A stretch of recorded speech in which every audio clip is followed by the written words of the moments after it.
Magandang araw po mga idol. Dito po tayo sa ating ginawang balon.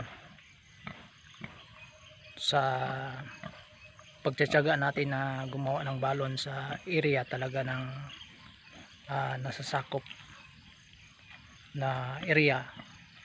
So ito na po, papakita ko sa inyo kung sa wakas ay nagkaroon na rin ng tubig, kaya nagpapasalamat talaga ako na sa biyaya ng Panginoon mayroon na palang bukal sa ilalim. Yan mga idol, papakita ko sa inyo.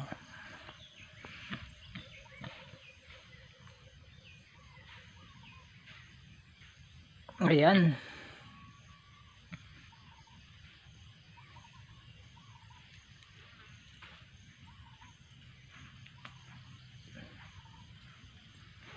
so yun, nakikita po natin idol, sa wakas ay nagkakaroon ng tubig ang ginawa ko na deep well.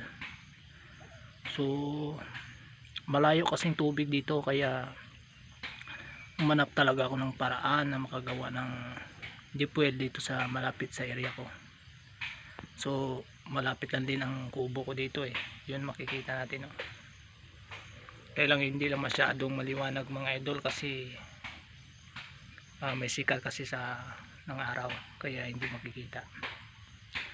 So bago pa lang ito nagawa ko, ilang beses pa lang, pero sa wakas ako lang nag-iisa naggawa. Pero sana ay may tutulong sa akin mamaya para mapailalim pa hindi yung balon na ito.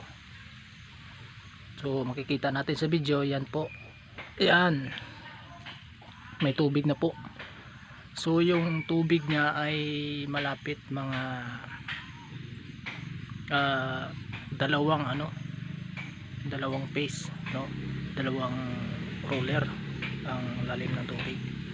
So nagpapasalamat talaga ako sa Panginoon, kasi sabi nila dati ay dyan sa kabila, dyan bandang dyan, yan ay mayroong naghukay ng ganito din balon, tapos ay tatlong dipa mga mahigit mga tatlong dipa, sa isang dipa mga mahigit 2 metros so mga 6 na metros, mga 6 meters na ang lalim ng hukay nila, but walang tubig, hindi nagkaroon ng tubig, kaya binalikan ng lupa at iniwanan kasi wala daw tubig. So dito ako sa tabi, sabi sa iba na taga rito ay wala din daw tubig, baka daw hindi ako pag hukay ko, sayang lang din ang trabaho ko.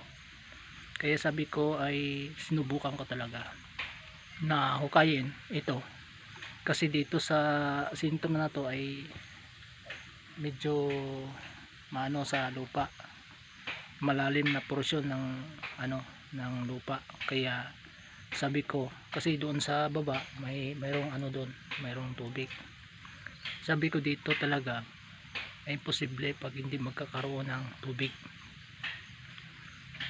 Kaya kahapon ay binigyan ko talaga ng oras, hirap ako dito mga idol, kasi yung lalim ng yung